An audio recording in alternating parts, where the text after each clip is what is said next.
He was the dog everyone called dangerous. No one wanted him. No one believed he could change.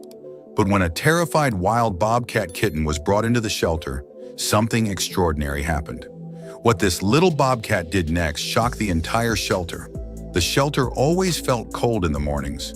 Rows of metal kennels stretched down the concrete hall. Some wagged their tails hopefully whenever someone walked by. But in the last kennel on the left, a massive black and white pit bull mix sat stone still, his amber eyes locked on the floor. His name was Titan, and no one wanted him. Titan had come in as a stray 6 months earlier, covered in scars.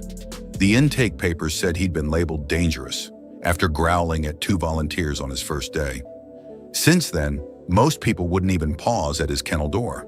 When they did, Titan would rise slowly to his feet, shoulders tense, and stare them down until they moved along. The staff tried everything: treats, soft words, even a trainer who specialized in difficult cases. But nothing softened the hard shell Titan had built around himself. Each failed interaction chipped away at the hope that he'd ever leave the shelter alive. One afternoon, a little boy tugged his mother toward Titan's kennel.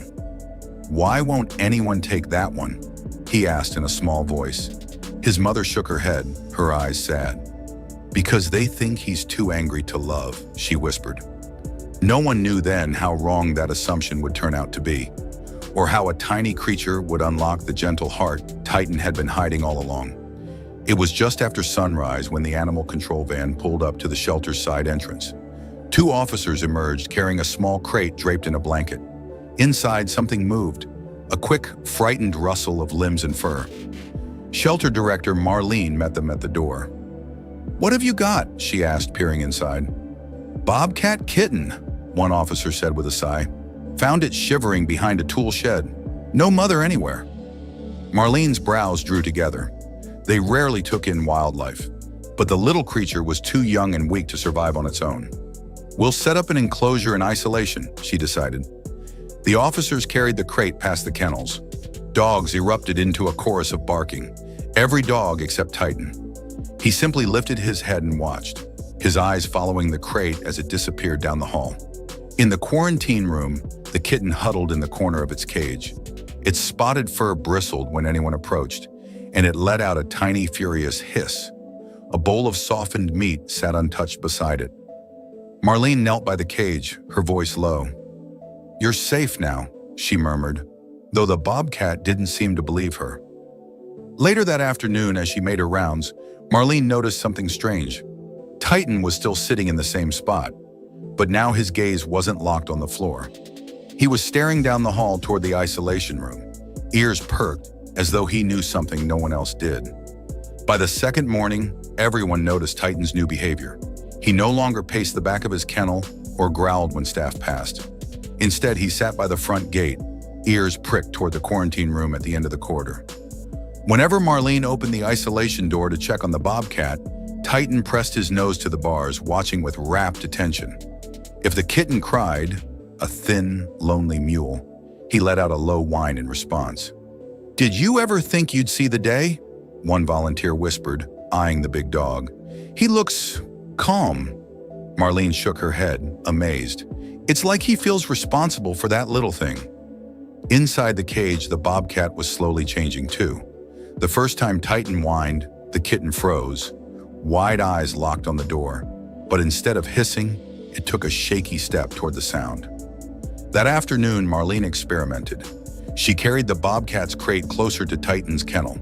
The moment she set it down, Titan lay down on his belly, his massive head resting between his paws. The kitten crept forward until its tiny nose was nearly touching the wire. For 10 minutes, neither moved. Titan's tail thumped the floor once. The bobcat blinked slowly, then curled into a ball as if finally able to rest. No one spoke. They all knew they were witnessing something rare, a connection neither logic nor fear could explain. 2 days later, Marlene made a decision that left the staff exchanging wary glances. "I want to see what happens if they actually meet," she said quietly. "Are you sure?" one of the techs asked. "Titan's never been face-to-face with another animal outside that kennel. What if he snaps?" Marlene glanced at the big dog, who was lying perfectly still, eyes fixed on the bobcat's crate as if nothing else in the world mattered. "I don't think he will," she said. "I think he needs this." With careful hands, she set up a small playpen in the middle of the room. The bobcat kitten was placed inside first, its wide eyes darting nervously around the unfamiliar space. Then she clipped a double leash onto Titan's collar. He stood slowly, muscles tense but not aggressive. Step by cautious step, Marlene led him forward. The moment Titan reached the edge of the pen, he lay down. No bark, no growl, only a long, steady sigh. The kitten sniffed the air, ears quivering, then inched toward the fence. Everyone held their breath as the tiny creature lifted one paw and pressed it gently against the wire. Titan lowered his head until his nose rested beside the outstretched paw. He didn't move, didn't even blink, as if he knew any sudden motion might shatter the fragile trust between them. And in that quiet, impossible moment, every doubt melted away. This wasn't aggression, it was recognition. Day by day, the shelter began to look different. Titan no longer paced or barked at every sound. Each morning, he would trot eagerly to the playpen, tail held high, as if he had an appointment only he understood. The bobcat kitten began to transform too. The once shaking little creature grew bold, pressing its tiny face against the wire every time Titan arrived.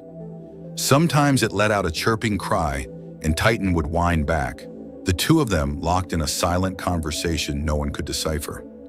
Marlene and the staff started supervised visits with the barrier removed.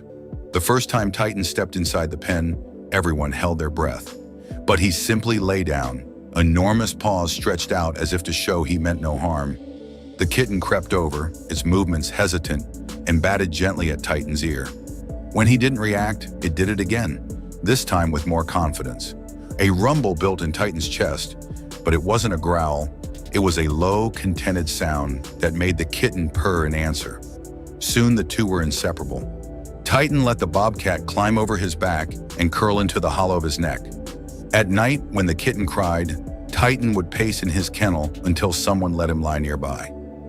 No one knew what drew them together, but watching them side by side, it was clear this bond was saving them both. It didn't take long for word to spread. A volunteer snapped a photo, Titan lying on his belly, the tiny bobcat draped over his shoulder like a living scarf, and posted it online. By the next morning, thousands of people had shared it. Comments poured in from all over the world. One message stood out. A wildlife sanctuary upstate had seen the story and reached out with an offer. They specialized in rehabilitating wild animals and had acres of safe land. They also had a place for any dog in need of a second chance. Marlene read the email twice, her heart racing. She knew it was the perfect solution. Titan and the bobcat could stay together, free to be the strange little family they'd chosen to become. On adoption day, the shelter staff gathered in the lobby, some holding back tears. Marlene knelt in front of Titan, running her hand along his strong neck. "You did good, big guy," she whispered. "You showed everyone who you really are." The bobcat chirped from the travel crate, and Titan turned to press his nose against the metal door.